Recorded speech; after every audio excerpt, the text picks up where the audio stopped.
in with a story that I heard last week while my wife was sitting Shiva in Baltimore, in the holy city of Baltimore. So a Rav came up to me. Unfortunately, I do not remember who he was. And he told me a story that was a shtickle scoop. I do not think the story is in the art scroll Rabbi Yaakov, but it was about Rabbi Yaakov Kamenetsky, the grandfather of my chavrusa, David Ben Tema. Please daven for David Kamenetsky, my chavrusa who has a brain tumor. His grandfather was Rabbi Yaakov, and the story goes as follows. One of his first shtelers, I think it was in the city of I think it was, hold on, I wrote it down, Sivyatin, right? I think that's where it was. When he got the shtel in Sivyatin, he found out it was a town without a doctor, and he decided that Chazal say a person should not live in a town without a doctor. He decided to study medicine. And the story goes that he went to the library in Warsaw and locked himself up there for 3 days until he felt sufficiently proficient that he could perform medicine in 3 days. This is what I was told. Maybe there's a guzma over there, but the bottom line is that while he had his tenure in Sivyatin, he actually practiced medicine. And I'm bringing this open because I want to talk about secular studies. And here we have a story of a gadol of Klal Yisrael in recent generations who, like the Rambam and like the Ramban before him, were doctors. Yeah, Rav Yaakov was a doctor for 1 or 2 years. So it comes out that we have over here precedents in ancient times of people that studied secular studies, and all the way down to modern days, people who are considered the leaders of Klal Yisrael.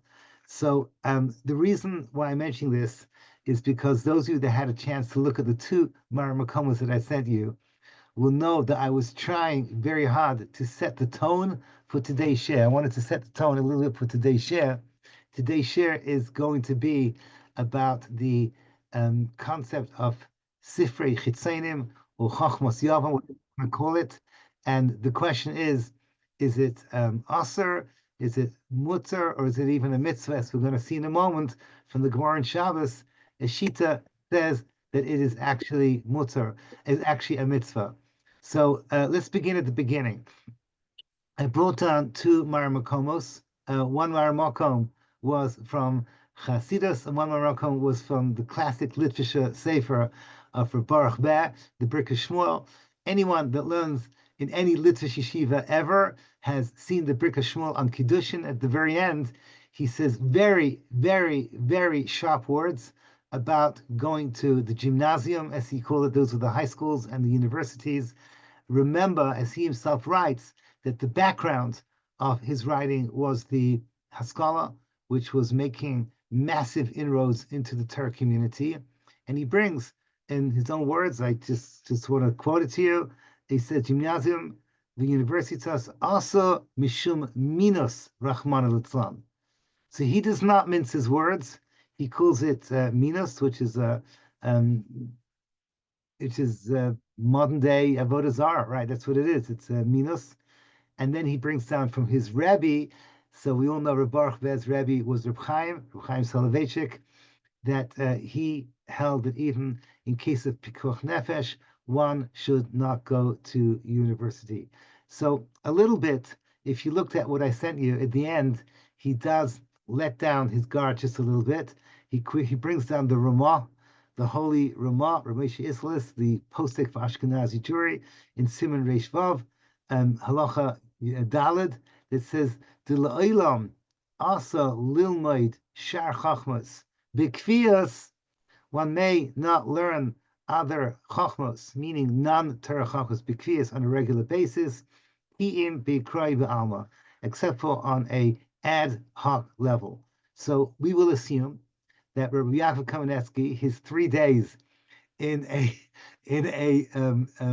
Warsaw library, or what the Rambam had to do, or the Ramban had to do to study medicine, was under this category called Ikrai, and the necessity was for Parnasa, which is what the Ramah is alluding to when he says Kim Beikrai Ba'alma, that it is necessary to study these topics in an ad hoc level for cases like this, for cases like Parnasa. So that is Rebarach Beh. Now the Sefer Tanya, honestly, I don't know exactly what he means. I gave you that whole quote where he says, quote, okay, let me just give you the whole, I have the whole thing out over here. Um, quote, Amazais Yisera, 1 second, let me read to you properly. Yisera, Tumasai Shul Chachmas Ha'umais Al Tumas Dvar B'Telim. So at the end of Paraches in Sefer Tanya, he is showing us how Dvar B'Telim, I just want to pick up a Sefer that fell, right? Dvar B'Telim are, which is basically discussing sports, is much less bad than studying the Chachma of the Umais, which would be to learn engineering and to study law and to study all these topics. She'enu malbish u'metame rak hamidos miyisaid haras. He gives Kabbalistic words over here. At the end, he writes that the nature of Chachmas ha'umais is shenaflu shama b'shviras hakelim mibchinas acharayim shel Chachma the kedusha kiyadua liyedeichen. So Yedeichen means people that know Chachmas Hanistar, and they understand what Shviras HaKelim is all about, and what Acharayim of Chachma de Kedusha is all about. You and I just have to know that it's not good stuff. Right? Okay, it's really bad stuff, much worse than Dvar B'Telim. So it's a Tumah, it's a form of Tumah called the Chachma of the Ummos. Then he adds once again, like Reb Baruch Beh, this little caveat, and in Kim Oisam Kardoim Lachtach Behem. Hey, you do it as a Kardoim Lachtach Behem, Dahainu Kidei Lisparnas Behem Berevach Lavud Hashem. You do it for Parnasa, to be able to serve Hashem. So again, so you go to college to be able to make money to serve Hashem. So you need it for serving Hashem or for His Torah. So as we're going to learn straight away, that you need to know a little bit of secular topics to be able to understand the nature of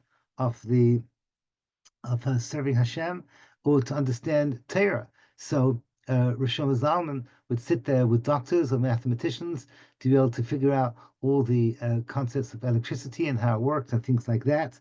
And then he goes on to say, "V'zeh taimo shel harambam v'ramban v'siyatan she'asku behem." So this is what he says. I'm not going to go through. I brought down in the footnote.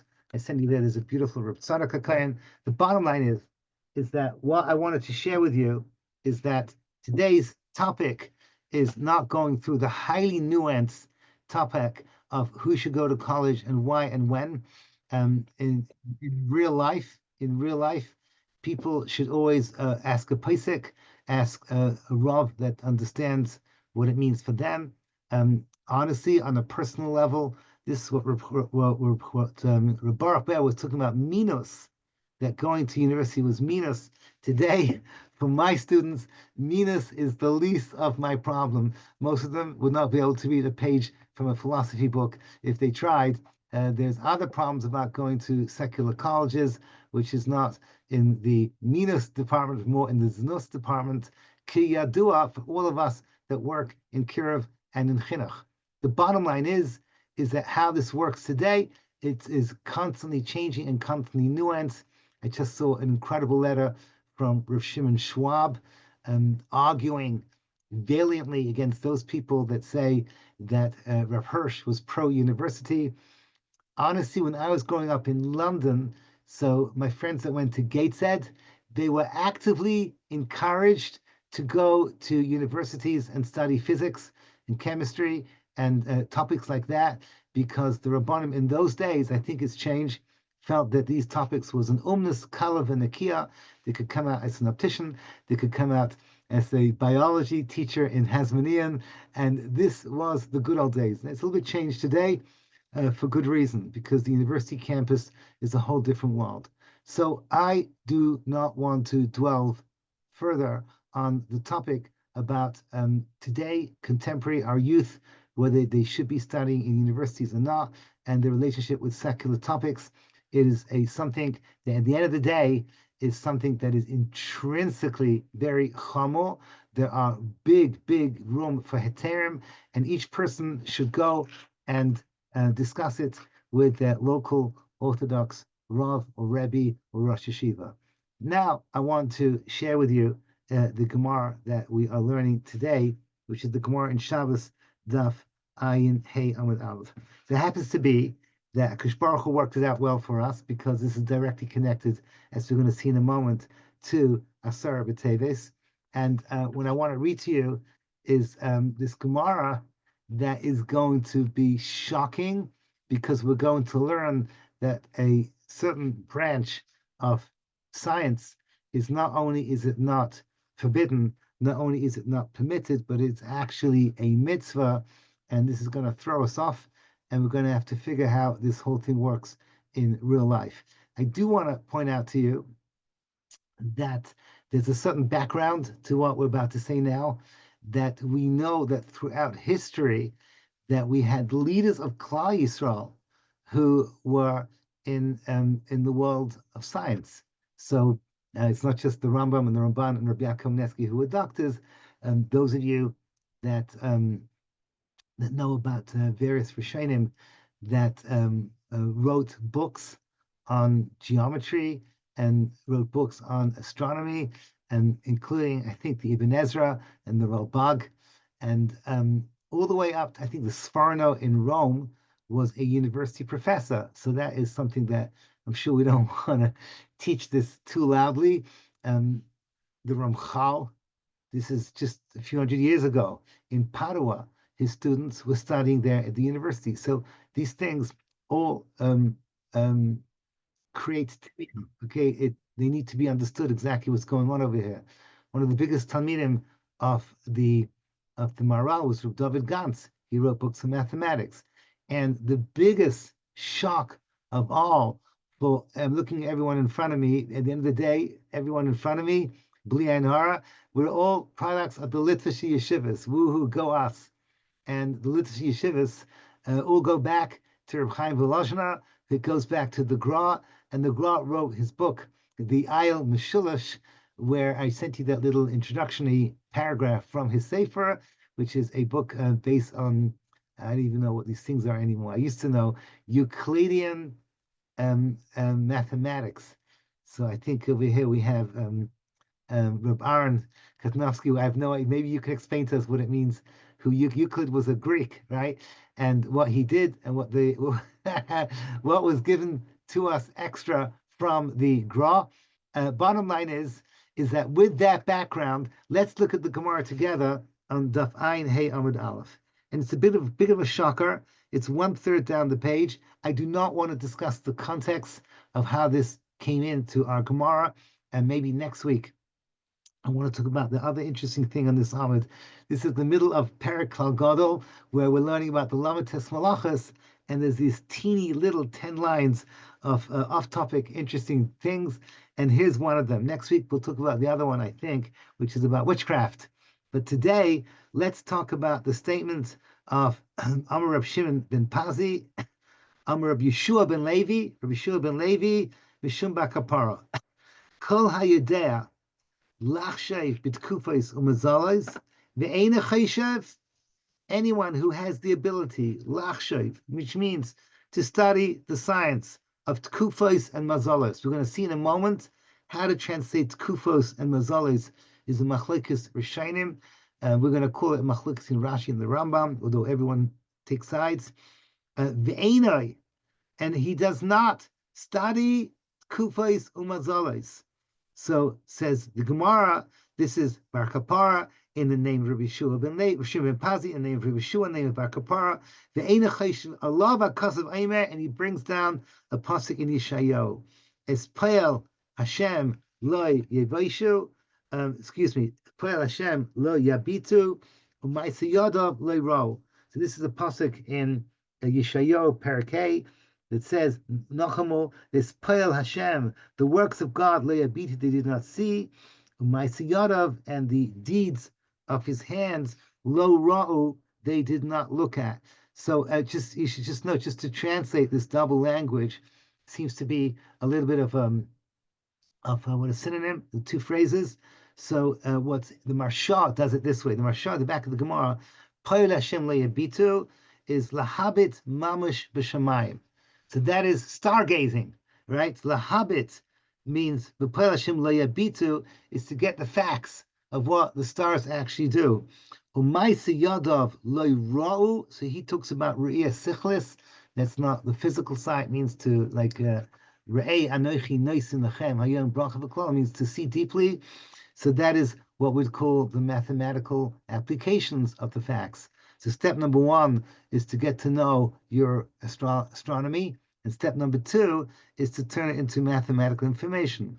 Continues the Gemara. Amar Shmuel ben Achmenu, Amar Rav Yochanan, minayim shemitzvah al ha'adam. It is a mitzvah for a person. Lachshev tkufais umazales, to calculate tkufais and mazales. So now we've just gone, whoa, we've gone an upgrade. Not only did you miss out on this pasuk in Yeshayahu, but you're missing out on a mitzvah. Shnema, and he brings down a pasuk in Ve'eschanan, ushmartem v'asisem kihi chachmaschem ubinaschem le'enei ha'amim. This is your chachma, right? Chachma is gathering of facts. Binaschem, from the word bina, to go a whole level deeper. Bina, maven dava b'teich dava, le'enei ha'amim, in front of the nations of the world. Ezu chachma bina shi le'enei ha'amim ha'ga'ime ze chishuv tkufais umazales. What is the chachma and the bina that is in front of the nations of the world? So I will say to you, that is the chishuv of tkufais and mazales. So first of all, I just want to get this out of the way. To translate the phrase tkufos and mazalos, there are two ways to translate it. One is Rashi right over here. He says tkufos and mazalos. If you have a look, it's a little bit down. The words le'eni ha'amim says shechachma nikeresi. It is a very, very noticeable chachma, very impressive. Why? Shemar lehem siman ledvarav. You can show that the mathematics actually has practical application. So he says that you can tell whether this year will be Kishuma or this year will be Shchuna. You can tell the weather patterns, how it's going to affect agriculture. You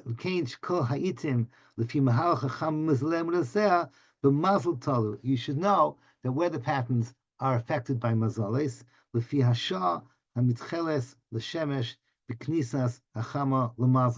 So as you all know, that there are 12 constellations out there. We're going to talk in a moment that in the month of Teves, we have the Gedi, we have the goat. I think that's Sagittarius, if I'm not mistaken. Bottom line is that the 12 constellations, each one of them have 2 hours in the day where they are in power, and whoever is the one that brings in the morning, that's the one that defines the month. And therefore, at the moment now, over here in Israel, it's already after Alos HaShachar. That's why there's no coffee in front of me. If I look outside and I connect the stars, I'm going to find a goat, which we're going to talk about in a moment, is the symbol of Esav. Last year we had the archer. Next month we're going to have Aquarius, and then Mazel Dogim, and then Mazel Tleh, and then Mazel Shor, and then Mazel Tu'umim, etc., etc., etc. So each one of those things is shoylet on the month.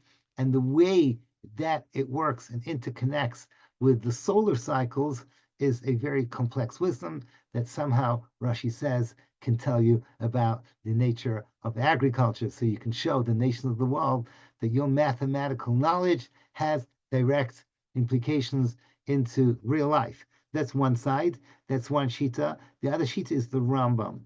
So the Rambam says it's a tshuva. Right, Simon Kufnun, it's one of his chuvas of the Rambam, that he says that what it's referring to over here in our Gemara is the Chachma of Tchuna V'ha'ibor. So this already is based in, and based in have to be mathematicians to be able to see how the sun and moon interconnect to decide whether you're adding that 13th month, Kul Adar Sheni, and the interplay of the sun and the moon is something that is the genius of our rabbis. Now, I remember in the good old days when I used to work for ASARA, so they had all this cool stuff from NASA that they found out exactly how lunar orbits worked and solar orbits work, and all their studies turned out to be what Chazal was saying 2,000 years ago. But honestly, as far as I know, the Greeks were pretty good at mathematics as well. That's what we say about them. They have Yofi and they have Chachma. So they were also extremely advanced in mathematics. And I want to ask you all a simple question. What exactly is the point of the Gemara over here? So Rashi says that you can predict weather patterns, and the Rambam says you can predict how the sun and the moon interplay with each other. And the bottom line is that what do you need to show off and say, oh my gosh, Jews are smart? Oh my gosh, Jews are smart because they know all this astronomy and all this mathematics. Woohoo. What would be, and don't get upset with me, I'm just going to use an example. If in ancient times, when all these great rabbis were around, one of them was called Albert Einstein, and he figured this whole thing out on his own, and everyone says, oh my gosh, he's a Jew, so wow, this is very impressive. They must be God's chosen people. Chas v'shalom. Okay, you're not allowed to say things like that. I remember Rav SHAPIRA, tonight is his YARZEIT, how many times he would quote Rav Hutner. Rav Hutner would say he didn't quote Rav Hutner at all. Kimat never, even though they learned together with Chavrusa and they were very close to each other. Rarely did he quote Rav Hutner, but this is one of the things that he did quote, that even although we know that if you meet a Torah scholar, you make a bracha, which is shechalak mi chachmasai liyarev, and if you meet a secular mathematician from the non-Jewish world, you say shechalak. 1 second. For the Rav, you say shenasan, and for the guy, you say shechalak. Right? Shechalak mi chachmasai lebasa v'dam. But if you see Einstein, since he's Jewish and he's not doing what he's supposed to be doing, because the only way you can praise him if he's studying Torah, so you would not make a bracha at all. That was Rav Hutner's chiddush, because he is a aberration of the norm. In the secular world, the non-Jewish world, they produce geniuses in math, and the Torah world produces geniuses in Torah. But suddenly over here, this seems to be all messed up, because somehow over here, it's a mitzvah to show that we are wise, bina. We have chachma and we have bina in the area of astronomy and in the area of mathematics. So what on earth is going on? That's the big question I want to ask. A lot of little questions as well that come out of it. We all know that there is a Mishnah at the end of the third parak of Pirkei Avos that says, Rabbi Eliezer ben Chisda used to say that kinin upischei nida hein gufi halachos, which means all these complex halachic ideas. That is the bread and butter of Torah. He says, but kufos v'gematrios parper aris l'chachma. Kufos, which is what we're talking about now, which is astronomy, and either you go with Rashi or you go with the Rambam, doesn't make any difference. But kufos are called parparos. Parparos is dessert. It is the ice cream at the end of the meal, or it is the icing on top of the cake, and all other things I can't talk about because I'm fasting at the moment. Bottom line is that this Mishnah seems to downplay and say this is not such a incredible thing compared to Abai and Rava. How can you talk about tkufos? How can you talk about astronomy when you're talking about Abai and Rava? In the language of the Rambam and the Moreh Nevuchim, why would you talk about the maidservant when you can talk about the mistress, right? The lady of the house. The bottom line is that suddenly over here we have no less than Rav Yochanan telling us it's a mitzvah to learn these things. Another question I have is that, so who used to learn these things? So we all know that Gedolim throughout the generation did learn this thing. We already mentioned. Where does it go back to? The tribe of Yisachar. Yisachar. This is the pasuk in Divrei Hayomim, Aleph Perek Yud Beis, pasuk Gimel. Umipnei Yisachar Yodea Bina Leitim. They knew this stuff. The Targum Yosef is the Targum on Divrei Hayomim. He says they knew Chachmas astrologia. The Radak over there in that pasuk brings down from the Medrash Rabbah and says they knew la'aber shanim v'likvaya chadashim, etc., etc. So all of these things are shocking, because we're talking about Bnei Yisachar. Bnei Yisachar had to have been the Gedolim of that period. This was like the whatever is the appropriate thing to say, the Ponovich / Chevron / whatever you want to say. These were the top Talmidim, and they were all experts in astronomy. So what is going on over here? I just want to share with you, while I have your attention. Last week, while my wife was sitting Shiva in Baltimore, another rabbi from Baltimore, whose name I forget, I apologize. It was a little overwhelming with meeting all these people. But all the Rabbanim that came in, I got to schmooze with. And we were talking about Rav Shapiro. He loved my sefer. And I pointed out that in my book, I have a picture of Rav Shapiro. He's going like this. He's a young Rav Shapiro, and there's something missing, because the thing that was missing was a cigarette that my Charusa Pesach Siegel, he took out the cigarette just like Stalin would do to the people he did not like. And my Charusa took out the cigarette. He did not feel that we should have today pictures of Rav Shapiro smoking. Now, I think I'm a little older than everyone, but when I went to yeshiva, all my rebbeim smoked.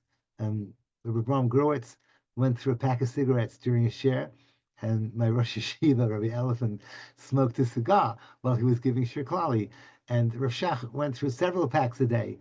And the obvious question is that forget about the health benefits, because they did not know about it. All of them, without exception, well, I can't know without exception, but I know for sure, my rebbeim, Rabbi Shapiro, the day that he found out how dangerous it was, he stopped, cold turkey, finished. The day that he found out that it was bad for his health, he stopped smoking. But I have a simple question, and this is what we were discussing, is that what about Bittel's mom? A tzaddik, a gadol, who has conquered his Yetzer Hara to a very large extent. Every time he lifts his hand, he did it through his brain. Every action he does comes with a cheshbon. I know for a fact, having watched Rav Shapiro for years and years and years, that there was a single moment that he wasted. Not a single moment that he wasted. Something that was unfathomable to watch. That from the moment he would step into my car, the moment he would leave, every second was done with a cheshbon. Once he asked me to put on the news, he wanted to hit the headlines. So yeah, and then the moment the headline was over, we switched it off. But everything he did was with cheshbon. Everything he did was with calculations. So how much time does it take to roll cigarettes? They say the Chafetz Chaim never smoked cigarettes because he made that calculation. He didn't have time to roll the cigarettes. But in the time of the pictures of the Rav Moshe, I think they were already buying packs of cigarettes. What were they doing? So he told me that he asked this question to Tzvi Berkowitz, one of the Rosh Hashivas in Ner Yisrael, and he said in those days, these rabbis actually thought that it helped their learning. They actually thought it helped them focus. It was Hashem created tobacco. And by the way, I don't have a good answer to this. Here, once again, Reb Aaron or maybe Reb Michal Friedman can answer this question. Why did Hashem create tobacco? Everything has a reason. Maybe it has medical benefits. I don't know. But these Rabbanim all thought that it was Me'ain the Keteris, and it helped you focus if you did it in moderation. Bottom line is that suddenly the Bnei Yisachar, all the way with all the Rabbanim in the generation that studied Tkufos and Mazalas, which is Parparos L'Chachma, is suddenly they find time for it. So what is happening over here? And all of this is set with the background of the shocking statement of Rav Yochanan, who says that it's actually a mitzvah to study this because we need to impress the nations of the world, and they're going to say, wow, look how smart the rabbis are, look how smart the Jews are, and that's going to be a tremendous Kiddush Hashem. So what is really, really happening here behind the scenes? So I want to share with you a big idea, a tremendously big idea.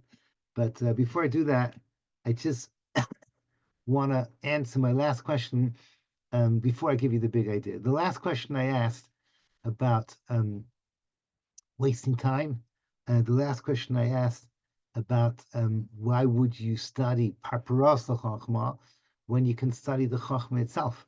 Why would you do such a thing? Why would the Bnei Yisachar, who were the leaders of the Jewish people, be famous for their wisdom in the secular field. Some of you may remember the Gemara and Megillah, the Achashverosh, after this whole fiasco with Vashi, went to the Chachmei Chazal because he knew about them because of this knowledge that they had, and they pushed it off to the Bnei Midian. They said, since the Churban, we can't think the way we used to think, which I think, by the way, I'm going to teach you now an oimek to their answer. Bottom line is that we have the Gemara in Brachas, at the very beginning of Brachas, the Seches Brachas with Shmuel. Shmuel was an expert in astronomy. He knew the Tkufos, and he actually said the words Nihirni Shvili Dishmaya Kishvili Dinardoi. I know astronomy. In other words, I know the heavenly roads, so to speak, the constellations, like I know the streets of my local town, Nahardoi. So he prided himself in having this knowledge. And there, the discussion in the Gemara Menachos Tzadites and Beis talks about secular knowledge and says you learn it in a time that's neither day nor night, which literally Rashi says means you can't study this stuff. But in practice, it means you catch those moments when you cannot learn Torah. That's the famous answer that everyone gives. You catch those moments where you cannot learn Torah. So I was debating, should I mention his name? And I decided I will, because he said it publicly. Rav Pinkus said that in his bathroom he had medical textbooks. He was giving a class about Ashiyatza, and he said that to appreciate Ashiyatza, it's good to understand the niflos of the human body. And he mentioned that that's what he had. We'd read it, and then I guess his Ashiyatza came with a new complexity because he had just read all the niflos of the human body. So it's moments like this that you can study secular topics, and that could answer all the gedolim that were mathematical geniuses. They managed in a few seconds to read books. If Rav Yaakov Kamenetsky can study all of medicine, I mean, we're talking about 5 years of medicine in 3 days. Let's assume the story is accurate. So how long would it take the Gra to learn all these different chachmas and sciences and to be able to write a book on Euclidean mathematics? Bottom line is that you can say that they got all this knowledge, so to speak, during the non-Torah learning moments. So that is a possible answer, and I think that's fine. But it still has not answered the big question, and that how come suddenly it's become a mitzvah? How come that that it's something that is something we're expected to do if we can't do it to impress the nations of the world? When l'chera any secular Jewish mathematician, which is probably half the mathematicians in America and Canada, all Yidden out there, all the big physicists and all the big chemists and all the people that there in academia, so many of them are secular Jews. So what? Everyone can say, well, look at them. The Jews are so smart. Well, you need this to be the avodah of the Talmidei Chachamim. So first of all, before I get to the big idea, I just want to tell you that this word mitzvah is actually I guess it's a three-way or maybe a two-way machlokes rishonim what exactly the word mitzvah means. The smag and the bahag and the sefer Yerem, which is like early Rishonim, bring down the study of Tkufos and Mazalas in the Tariag mitzvos. So this is actually, I looked it up tonight, that the smag really exists. Yeah, it's right there in Kiddush HaChedesh. There's a mitzvah, a say, to learn it, and he brings the pasuk in Veschanan, Ki chachmaschem ubinaschem. And the Rambam goes crazy on him in his Sefer HaMitzvos, Shir Sheni, and says that this Gemara in Ayin Hey, do not take it literally. It's called Drashas Chazal. Drashas Chazal does not make it a Doraisa. There's a lot of things that Chazal darshan from Sukkim that are quasi asmachtas, whatever, they're drushes. And he said if every single time in the Gemara you see something like this, then you wouldn't have Tariq mitzvahs. He said you'd have thousands of mitzvahs, is what he writes, the Rambam. The bottom line is that he says it's not one of the Tariq mitzvahs, but interestingly, that the Rambam, which is his whole shita, is certain things he packages a lot of inyanim into one mitzvah. The mitzvah of Iber HaChodesh, which is a mitzvah on Beis Din, the Rambam says, there he does bring the pasuk of Kihi Chachmasum Binaschem. So the Chayyar, he would say that at least on one level, you have a mitzvah, the Oraisa, for the Beis Din who are actually doing these things professionally as part of their job description. So this would make them, what they're doing is a mitzvah say the Oraisa. But when you and I learn these chachmas tkufos, you and I learn it, it's still a mitzvah, but that will be just a mitzvah of the Rabbanon. The Ramban is on the same camp as the Smag and the Seif Yerim and the Bahag, and he is the one that spells out what I just taught you. And he says in explicit terms, he says that learning tkufos, generally speaking, is a mitzvah drabanan of Rav Yochanan, but learning it for Beis Din, that is the Oraisa, and it's very possible that the Rambam would agree with this position. The bottom line is that oh, by the way, I think that is also pshat in you could say that you have parparas l'chachma and you have Torah itself. It could be that the Ramban would say this, that when the Mishnah says learning parparas l'chachma of Tkufas Mazalis, that would be the limud that is Rav Yochanan. That would be the limud that is only there for adding icing to the Torah, as we're about to explain in a few minutes what that means on a deeper level. And then finally, the when Beis Din do it, or you're learning mamash halacha lamaisa to bring out Torah itself. So that is exactly the eraisa, like the Rambam himself writes, and that's what the smag means. That is how everything packages itself.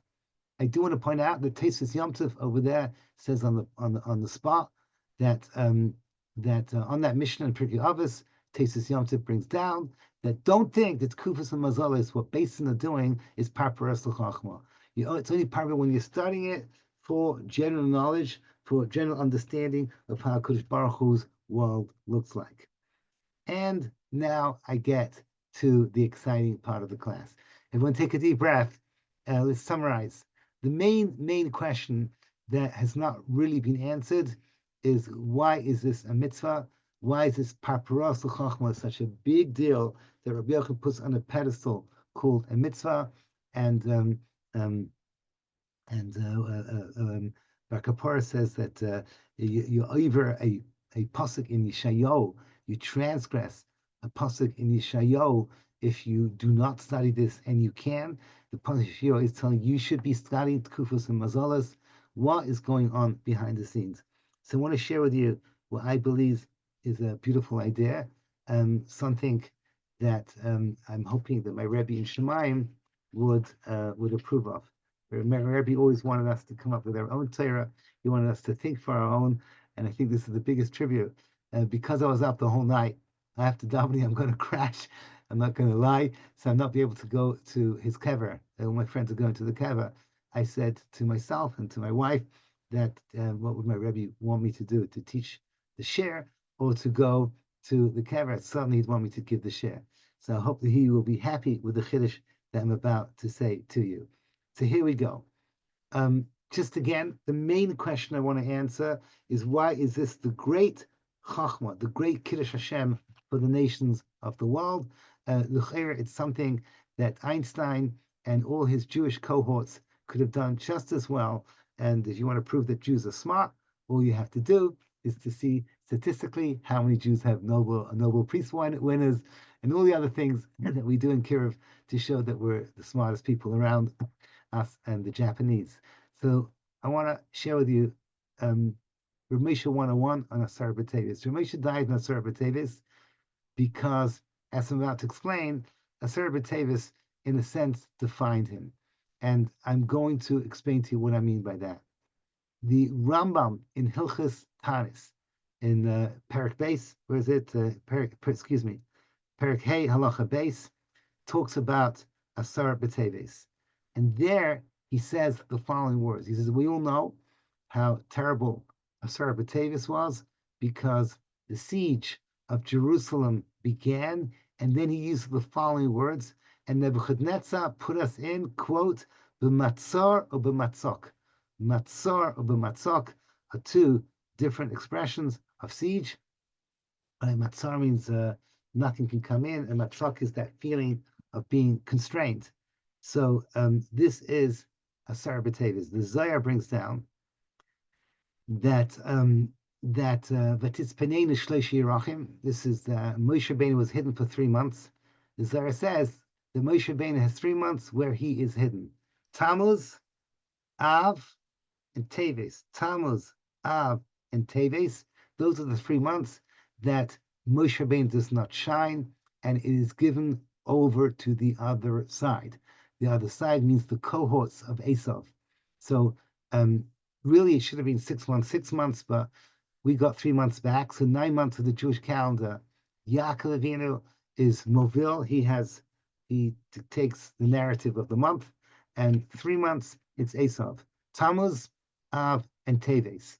Out of those 3 brings down the Ravid. The Ravid brings down, and the Sefer Yetzirah, the Ravid brings down. Out of the 3, the most difficult is not Av, is actually Teves. Very simple reason. Because if I look out now, what am I going to see? I'm going to see the goat.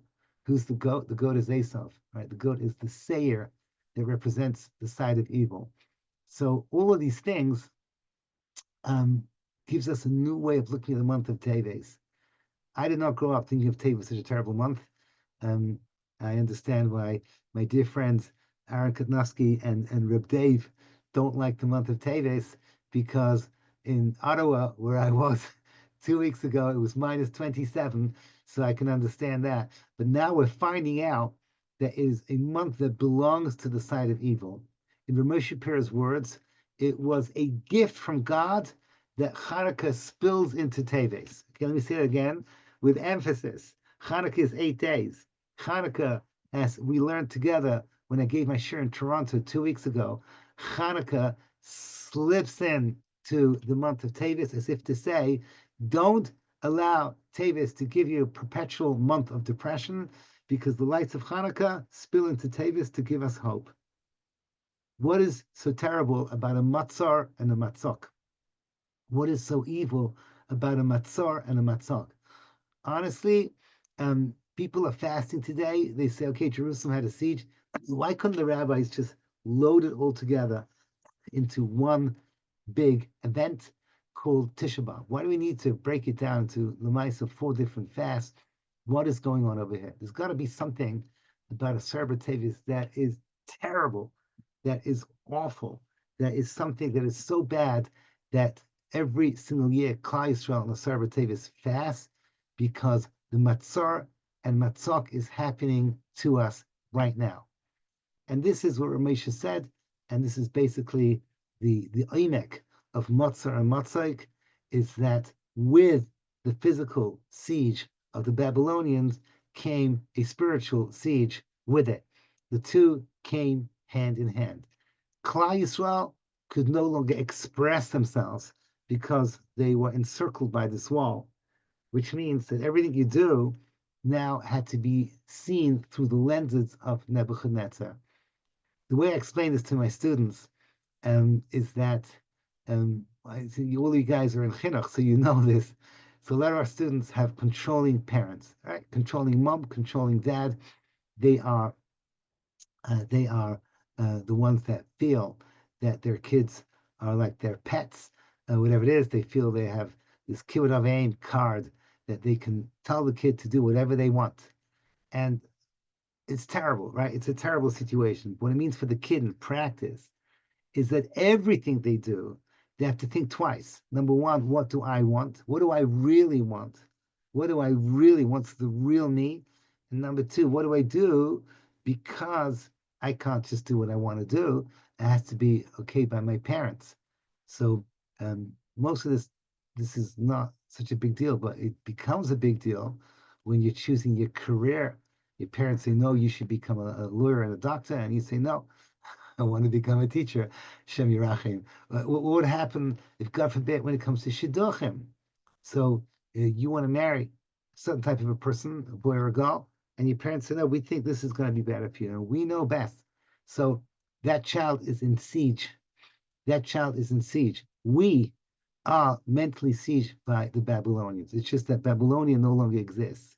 Today, the mentality was handed to the Greeks, the Gauls that we're in terms of value system, Weltanschauung, the way we think is a Greek value system. So that is what's called the seichel, the chokhmah, as the moral in their mitzvah, right? The seichel of the Gauls that we're in, the Gauls of the different expressions of Rome. Today we're in Gauls Yishmael, the climax of all the Gaulios before Mashiach comes, and the intellectual Gaulios that we are in is Greek, which means everything I want to do Jewish, I end up realizing I'm sieged by the Western civilization / Greek, which has its roots in ASARA BTEVES mindset. This applies to everything. This applies to music. This applies to, I'm talking about Jewish music, is sieged by the Greek mindset. I'm not going to explain what that means, but it's a chapter in my book on Rav SHAPIRA. Same thing with art, same thing with architecture, same thing with human beauty, same thing with the clothing that we wear. It applies to money, which is another big idea that the economic system based on ribis, on interest rates. It means that money is there for creating money and for giving the power and the social status that comes with money and buying more things. And for us, money is a shekel, right? Is something to give. Is anything beyond what we need? You can't make money on your money. You have to use it to make the world a better place. And the definition of a better place is to bring everything closer to Kodesh Baruch Hu. And now I get to my big point. When we're not sieged, when we are not sieged, everything we have, physical, down here, earthly, our beauty, our music, our homes, right? Our homes, are the things that give us entertainment, that allow us to enjoy singing and dancing. Everything takes us to that place called HaKadosh Baruch Hu, to the world of Ruchnius, ultimately to HaKadosh Baruch Hu himself. Everything we do. So even human beauty, if you and I would look at the beauty of Yosef Atzadik or the Emos, it would arouse us to Ruach HaKodesh. The Greek beauty arouses us to whatever the advertiser is trying to sell. But that is exactly the Motzar and the Motzik. The beauty, the power is to take us to that world that is beyond, and that is what we do with everything physical. Money is there as a shekel. The ultimate shekel is the shekel HaKodesh that takes us to the Mishkan. And the Jewish home has a mezuzah, and it's me'ain the Beis Hamikdash. And everything we do is supposed to take us up there. Now comes the clincher, where everything falls into place. Okay, I'm so excited about this. The Rambam, okay, this is the Rambam in Hilchos Yesod Torah. He says the following thing, and I quote. The Rambam says, this is the very beginning of Yesod Torah, Perek Beis. Hakel, hanichvad, v'hanera, hazeh, mitzvah la'avoy v'liyira. This he brings down the mitzvah of Avos Hashem and Yiras Hashem. Famous of V'ahavta Hashem L'kecha, it's Hashem L'kecha Tira. Two mitzvahs, loving God and fearing God. Heichla derech la'avasa. How are you going to love Hashem? How are you going to fear Hashem? Bisha sheyizbainain. And I remember Rav Volba reading this, not Rav Moshe, we've read it. So Rav Volba, you say she is bainain, and he talks about his bainas, means from the word bina, which means to think deeply, which means to fully understand what you're saying. But Ma'asav Abraham Hanifloim Agdalim, you look at, like Yeshayahu and Asev, Su Yinechem Rom Uru Bar, look at the stars, look at the constellations. And you will see wisdom without end, without possible end. Miyatu Eiv, you love Hashem. Mushabeach, Mufar, Misavet, Taiva Gedola. The Rambam lived before photographs, right? Before he took pictures. Leida Hashem Agadol, Poshnema David, Sama Nafshi Lakim Lekel Chai. This brings you to this recognition there's a God in this world. And then he goes on to say, when he starts to think about these things, he steps back and he said he sees the awe of Yifached, he starts to become trembling and he's afraid. And he realizes you beria katana, a small beria, shvela. By the way, this is how he also ends the Moreh Nevuchim with the same kind of phrases. David, brings down more psukim. And this is how the Rambam says that nature, seeing heavens and seeing the stars, is the portal to take you up to Kadosh Baruch Hu. And now I want to say my big idea over here, and that's the following thing. I believe that whether you're going with Rashi or with the Rambam, when you're learning this Gemara about Kufus and Mazales, this is the Chachma that we are giving over to the nations, and this is exactly what only you and I can do, or in ancient times, the Gedolim and the Rabbanim, is to show that everything that Kadosh Baruch Hu created in this world brings us to the recognition that there's a Be'er Olam. And this is what the Chachma that we have to show the nations of the world. I'll show you something incredible. At the end of Perek Daled in Yesod Torah, the Rambam talks about the fact that Torah study is a whole different level of getting close to Hashem. That's true.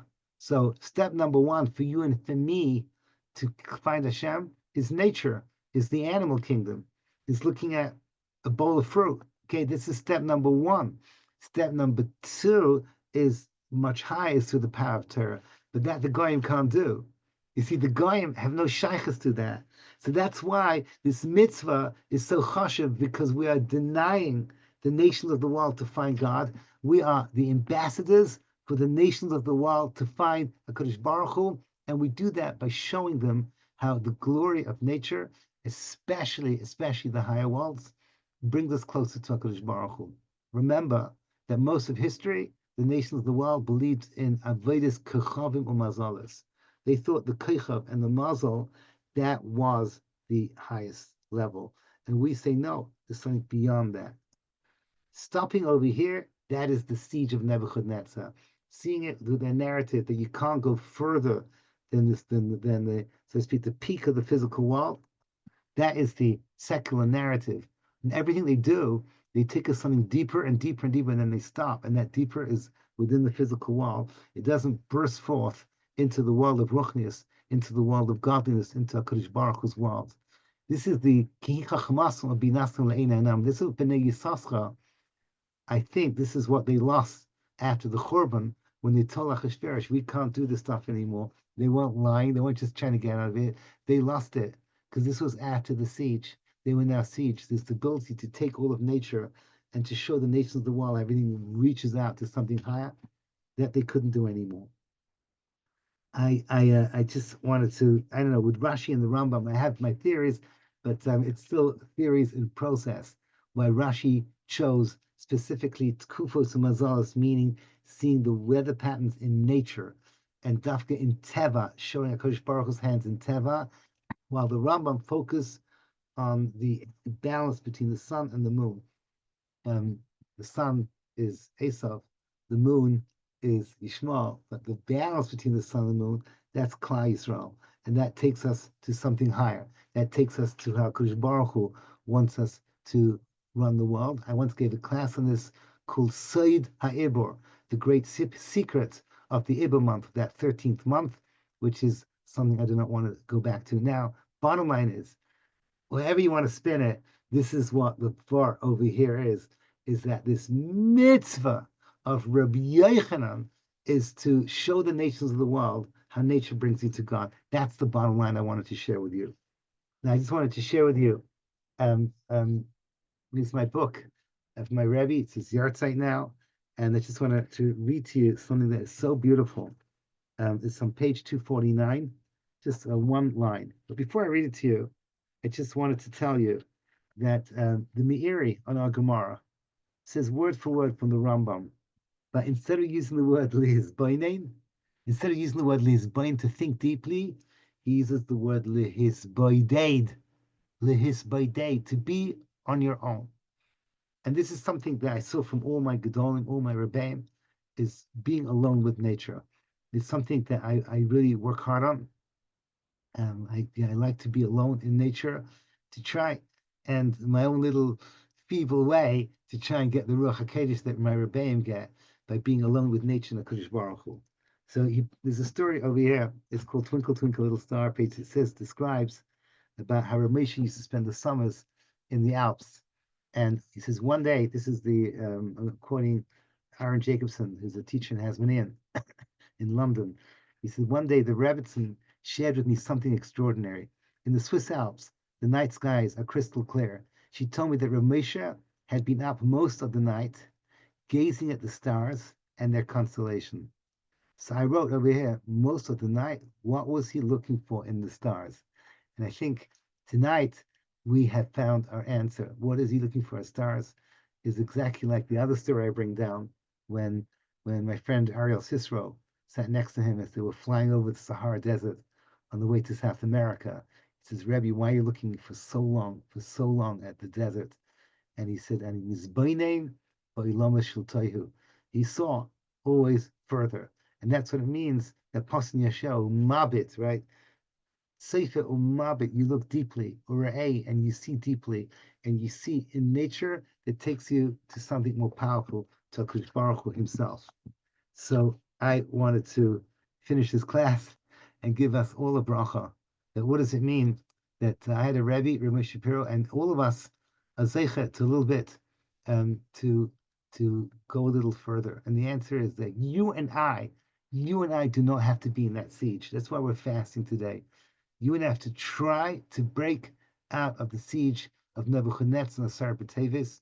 And the way to do it is what Ramesh Shapira showed us, is that we can always see Yofi beyond the Yofi of Yavan, music beyond the music of Yavan, building a home beyond the narrative of how a home is supposed to look like, and ultimately with nature itself, the Tkufos and the Mazoles shows Gihi Chachmasan Hashem to bring this incredible Kiddush Hashem.